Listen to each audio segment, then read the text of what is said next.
Hello friends, kunafa ഡോ എങ്ങനെ വീട്ടിൽ തയ്യാറാക്കാമെന്ന video കഴിഞ്ഞ ദിവസം ഞാൻ ഇട്ടിരുന്നു. അപ്പോൾ ഇനി ആ ഡോ വെച്ചിട്ട് എങ്ങനെ നമുക്ക് വളരെ ടേസ്റ്റി ആയിട്ടുള്ള കുനാഫ നമുക്ക് വീട്ടിൽ തയ്യാറാക്കാമെന്ന് നോക്കാം.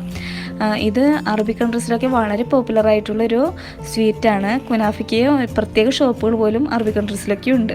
അപ്പോൾ ഇതെങ്ങനെ വളരെ പെട്ടെന്ന് തയ്യാറാക്കാമെന്ന് നമുക്കിനി നോക്കാം. ഇത് ഞാൻ ഉണ്ടാക്കിയിട്ട് 2 ദിവസം ഫ്രീസ് ചെയ്ത് വെച്ച ഡോ ആണ്. ഞാനത് ഒരു അരമണിക്കൂറിന് മുന്നേ ഫ്രിഡ്ജിൽ നിന്നും എടുത്തു വെച്ചിട്ടുണ്ട്. ഇനി നമുക്ക് ഈ ഡോ ഒന്ന് കട്ട് ചെയ്തെടുക്കണം. അതായത് ചെറിയ ചെറിയ പീസുകളായിട്ട് കട്ട് ചെയ്യണം. അതിനുശേഷം നമുക്ക് ഇതിലേക്ക് ബട്ടറോടെ ആഡ് ചെയ്ത് കൊടുക്കാനുള്ളതാണ്. അപ്പോൾ ഞാൻ എടുത്തു വെച്ചിട്ട് അരമണിക്കൂറായെങ്കിലും ശരിക്കും അങ്ങോട്ട് തണുപ്പ് വിട്ടു പോയിട്ടില്ല. അതുകൊണ്ട് ചെറിയൊരു സ്റ്റിക്കായിട്ട് തന്നെ നിങ്ങൾക്ക് തോന്നുന്നുണ്ടാവും. പക്ഷെ ബട്ടറൊക്കെ പുരട്ടി കുറച്ച് നേരം ഒന്ന് റെസ്റ്റ് ചെയ്യാൻ വയ്ക്കുമ്പോഴത്തേക്കും നല്ല സോഫ്റ്റ് ആയിക്കോളും.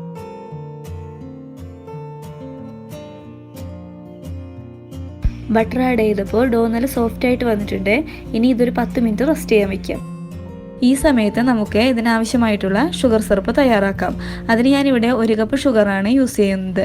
അതിലേക്ക് ഞാൻ 1.5 കപ്പ് വെള്ളം കൂടെ ആഡ് ചെയ്ത് കൊടുക്കുന്നുണ്ട്.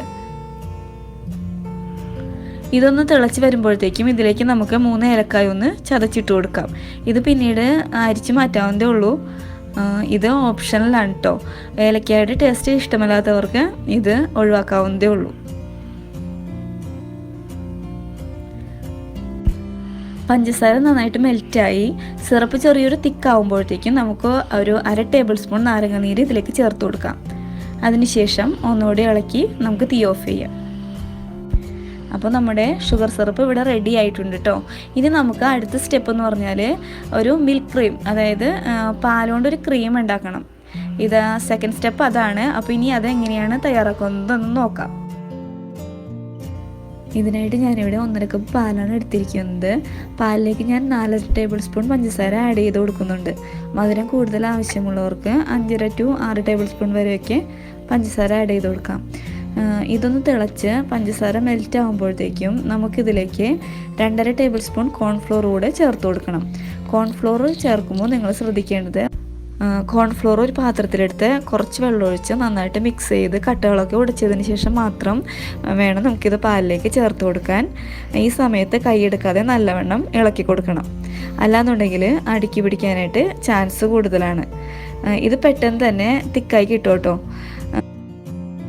ഈ ഒരു കൺസിസ്റ്റൻസി ആകുമ്പോൾ നമുക്ക് തീ ഓഫ് ചെയ്യാം. തീ ഓഫ് ചെയ്തതിന് ശേഷം നമുക്കിതിലേക്ക് ക്രീം ജ്യൂസ് ചേർത്ത് കൊടുക്കാനുണ്ട്. ക്രീം ജ്യൂസ് ഏത് ക്രീം ജ്യൂസ് വേണമെങ്കിലും നിങ്ങൾക്ക് ചേർത്ത് കൊടുക്കാം കേട്ടോ. ഞാനിവിടെ ഒരു 5 ക്യൂബ് ക്രീം ജ്യൂസാണ് ചേർത്ത് കൊടുക്കുന്നത്. ഈ ചൂടിലിരുന്ന് ഇത് മെൽറ്റ് ആയിക്കോളും. ഇതൊന്ന് ഇളക്കി കൊടുത്താൽ മതി. അപ്പോൾ നമ്മുടെ മിൽക്ക് കൊണ്ടുള്ള ക്രീം ഇവിടെ റെഡി ആയിട്ടുണ്ട്. ഇനി അടുത്ത സ്റ്റെപ്പ് നമുക്ക് ഡോ ഒന്ന് സെറ്റ് ചെയ്തെടുക്കണം. കുനാഫ ഓവനിലും ബേക്ക് ചെയ്യാം കേട്ടോ. ഇവിടെ ഞാൻ സ്റ്റൗ ടോപ്പിലാണ് ശരിയാക്കിയെടുക്കുന്നത്. അപ്പോൾ ഇനി നമുക്ക് അടുത്ത സ്റ്റെപ്പിലേക്ക് കിടക്കാം. കുനാഫ റെഡിയാക്കാനായിട്ട് ഞാനിവിടെ ഒരു പാൻ എടുത്തിട്ടുണ്ട്. ഇനി നമുക്ക് ഇതിലേക്ക് ബട്ടർ കുറച്ച് തേച്ച് കൊടുക്കാം. കുനാഫ പെട്ടെന്ന് വിട്ട് കിട്ടാൻ വേണ്ടിയാണ് ഇങ്ങനെ ചെയ്തത് കേട്ടോ. ഈ ഡോ നമുക്ക് 2 പോർഷനായിട്ട് തിരിക്കാം. അതായത് 50-50 ആയിട്ട്. ഒരു പോർഷൻ കുറച്ചായിട്ട് ഈ പാനിലേക്ക് നമുക്ക് ഇട്ട് കൊടുക്കാം. അതിനുശേഷം ഇത് കൈകൊണ്ട് നന്നായിട്ട് പ്രസ് ചെയ്ത് കൊടുക്കണം. അതായത് കൈകൊണ്ട് നന്നായിട്ട് പ്രസ് ചെയ്യണം എന്ന് പറഞ്ഞാൽ നമുക്കിതൊന്ന് തിരിച്ചിട്ട് ബേക്ക് ചെയ്തെടുക്കണം. ആ സമയത്ത് താഴെയുള്ള ലെയർ വിട്ടുപോകാതിരിക്കാൻ വേണ്ടിയാണ് കൈകൊണ്ട് നന്നായിട്ട് പ്രസ് ചെയ്യണമെന്ന് പറയുന്നത് കേട്ടോ. ഈ ഡോ എല്ലായിടത്തും ഒരുപോലെ വരത്തക്ക രീതിയിൽ വേണം നമ്മളിത് പ്രസ് ചെയ്ത് കൊടുക്കേണ്ടത്. ഇനി നമുക്ക് മൊസറല്ല ചീസ് ഇതിൻ്റെ മുകളിലേക്കൊന്ന് സ്പ്രെഡ് ചെയ്ത് കൊടുക്കാം. ഇതിൻ്റെ മുകളിലേക്ക് തയ്യാറാക്കി വെച്ചിരിക്കുന്ന ചീസ് ക്രീം നമുക്ക് ഒഴിച്ചു കൊടുക്കാം. ഇത് ഒഴിച്ചു കൊടുക്കുമ്പോൾ സൈഡിലേക്കൊക്കെ പോകാതിരിക്കാനായിട്ട് പ്രത്യേകം ശ്രദ്ധിക്കണം കേട്ടോ. അതിനുശേഷം നമ്മളിത് മാറ്റി വെച്ചിരിക്കുന്ന ഡോ കൂടി ഇതിൻ്റെ മുകളിലേക്കൊന്ന് ഫില്ല് ചെയ്ത് കൊടുക്കാം. എല്ലായിടത്തും ഒരേപോലെ ആകത്തക്ക രീതിയിൽ വേണം ഫില്ല് ചെയ്ത് കൊടുക്കാനായിട്ട്. എന്നിട്ട് ജസ്റ്റ് ഒരു സ്പൂൺ വെച്ചിട്ട് ഒന്ന് പ്രസ് ചെയ്ത് കൊടുക്കാം.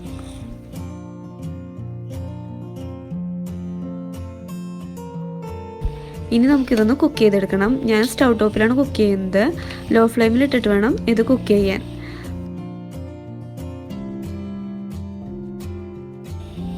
ഇതാ നമ്മുടെ കുനാഫ ഒരു സൈഡ് കുക്കായിട്ട് വന്നിട്ടുണ്ട്. ഇതിന് ഏകദേശം ഒരു 7 to 8 മിനിറ്റൊക്കെ എനിക്ക് എടുത്തിട്ടുണ്ട്. പിന്നെ ഫ്ലെയിമിൻ്റെ ചൂടനുസരിച്ച് ടൈമിലൊക്കെ വ്യത്യാസം വരും. നിങ്ങൾ ശ്രദ്ധിക്കേണ്ടത് സൈഡിൽ ചെറിയൊരു കളർ ചേഞ്ച് ഉണ്ടായിട്ടുണ്ടെങ്കിൽ ആ ടൈമിലും നമ്മൾക്ക് ഇത് തിരിച്ചിടുമ്പോൾ സ്പ്രെഡായി പോകുമെന്നുള്ള പേടിയൊന്നും വേണ്ട. ഒരു സൈഡ് കുക്കായിട്ടുണ്ടാവും. ഇനി ഇതിൻ്റെ മേൽഭാഗം നമുക്ക് ഒന്ന് കുക്ക് ചെയ്തെടുക്കണം. അതിനായിട്ട് ഞാൻ ഈ പാനിൻ്റെ മുകളിലേക്ക് ഒരു പാത്രം വെച്ച് അതിലേക്ക് കുനാഫ എടുക്കുന്നുണ്ട്. അതിനുശേഷം ഇതുപോലെ ഒരു ഫ്രൈയിങ് പാൻ സ്റ്റൗ ടോപ്പിൽ വെച്ച് ചൂടാക്കി നമുക്ക് ഈ കുനാഫ ഇതിലേക്ക് ഇട്ട് കൊടുത്ത് അതിൻ്റെ ഫ്രണ്ട് ഭാഗം കൂടി ഒന്ന് കുക്ക് ചെയ്തെടുക്കാം.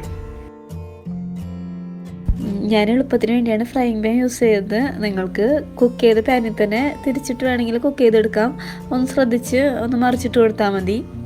എനിക്കപ്പോൾ ഈ സൈഡൂടെ കുക്കായി കിട്ടാനായിട്ട് 7 to 8 മിനിറ്റാണ് വേണ്ടി വന്നത്. അപ്പോൾ നമ്മുടെ കുനാഫ ഏകദേശം ഇവിടെ റെഡിയായി. ഇനി ഒരു സ്റ്റെപ്പ് കൂടെ, അതായത് ലാസ്റ്റ് സ്റ്റെപ്പും കൂടെ ഉള്ളൂ. കുനാഫ ചൂടിനെ തന്നെ നമ്മളെടുത്ത് പാത്രത്തിൽ വെച്ചിട്ട് നമ്മളുടെ ഷുഗർ സിറപ്പ് ഇതിൻ്റെ മുകളിലേക്ക് ഒഴിച്ചു കൊടുക്കുക. അതായത് നമ്മളുടെ കുനാഫയ്ക്ക് നല്ല ചൂടുണ്ടാവും. ആ സമയത്ത് നമ്മൾ തയ്യാറാക്കി വെച്ചിരിക്കുന്ന ഷുഗർ സിറപ്പ് കൂടി ഇതിൻ്റെ മുകളിലേക്ക് ഒഴിച്ചു കൊടുക്കുക. അതുകൂടി കഴിഞ്ഞിട്ടുണ്ടെങ്കിൽ നമ്മളുടെ ടേസ്റ്റി ആയിട്ടുള്ള കുനാഫ ഇവിടെ റെഡിയായി. അപ്പം നമ്മുടെ ടേസ്റ്റി ആയിട്ടുള്ള കുനാഫ ഒന്ന് കഴിച്ചു നോക്കിയാലോ. അപ്പോൾ എല്ലാവരും ഇതൊന്ന് ട്രൈ ചെയ്ത് നോക്കണം. വളരെ ടേസ്റ്റി ആയിട്ടുള്ളൊരു ഡെസേർട്ട് സ്വീറ്റ് റെസിപ്പിയാണ്. ട്രൈ ചെയ്ത് നോക്കിയിട്ട് കമൻറ്റ് ബോക്സിൽ കമൻറ്റ് അറിയിക്കണം. അതുപോലെ തന്നെ ലൈക്ക് ചെയ്യണം, ഷെയർ ചെയ്യണം, സബ്സ്ക്രൈബ് ചെയ്യണം. Okay, thank you.